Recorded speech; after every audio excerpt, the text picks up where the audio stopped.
there's something really there. I noticed that's also part of your work too, has been around gender, has been around. Would you talk about too how say a little more of how that's that peeling back of the onion there, which is its own layer of colonialism and work and conditioning around gender, how that's Yes. sort of works into your practice too of coaching and guiding. Yeah, for sure. Oh, it's such an important layer of the onion. Yes. So, I mean, I'm personally gender queer, so, and my pronouns are she, they.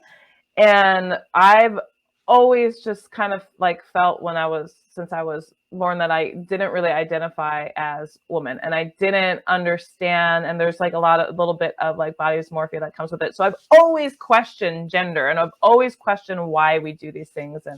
Um, and have always questioned social things too. And I'm also neurodivergent. So there's another layer there too of just like not understanding social dynamics the way that I think neurotypical people do.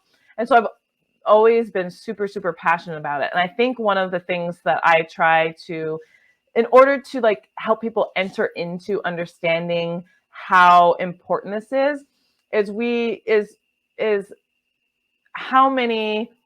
how we have been sold this lie that there's this binary system, right? Because because I always hear people that are arguing for the binary system will often be like, well, it's science.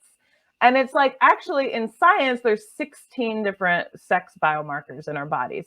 And you can have a combination of male or female in any form of those 16 biomarkers, right?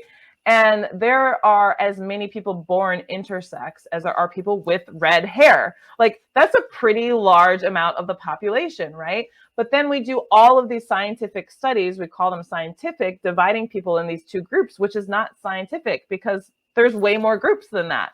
And so there really is this like spectrum, right? And there's so many ancient cultures that used to have, 16 different genders that they would identify. I mean, most people are familiar with the Native American Two-Spirit, but there's so many more than that, right? And that is just sex. And then gender is how you actually identify socially in the world, right? And socially in the world, that is all constructed by humans. I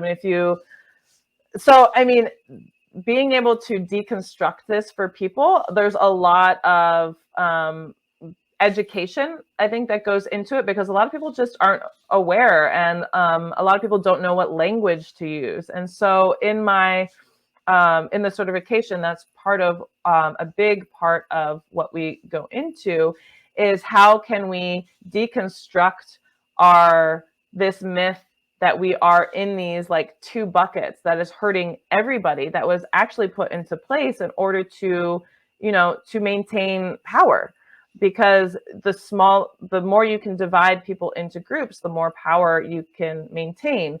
And then when it comes to like the actual socialization of what we do, it's I think a lot of people don't realize that all of our beauty standards and a lot of our like practices around the body and the way that we treat the body and the things that we do to the body are ingrained in patriarchy and childhood brides, like even just practices of being hairless, of having a flat stomach, which is actually harmful because a lot of womb holders will tighten their stomach or suck it in or hold it really small when it's actually meant to be round and take up space. And that comes from, marrying off womb holders at age 12, of like where having this appearance of a flat stomach, which is just not for a powerful womb holding being. If you look at ancient sculptures, they had those big round stomachs, large breasts, like allowing that to be powerful and take up space. But if you want to take away power, you infantilize an entire half of the species, right? And if you say only womb holders can only be feminine and non-womb holders can only be masculine, and divide them into these two groups, which was very much heightened at the height of white supremacy, because they wanted to give off the idea that a society is more quote unquote civilized, the more different their quote men and women look from each other. that the more different they can look, the easier it is to differentiate between the two, the easier it is to control one of the subgroups. And there's all of these standards put into place that were actually really, really harmful to the Black community, on all of these standards that are saying, this is a certain way to look as a womb holder, in order to make you look less uncivilized. And you can see ads even in like the 50s geared towards white women to try to make them look less hairy, less round, all of these things. And you'll even see, like, that was the rise of circuses of quote unquote freak shows of women with beards or mustaches, which a lot of womb holders do have facial hair.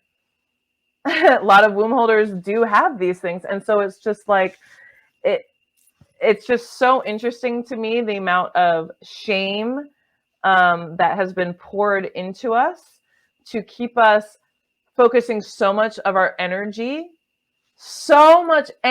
time, and money into fitting into this binary structure.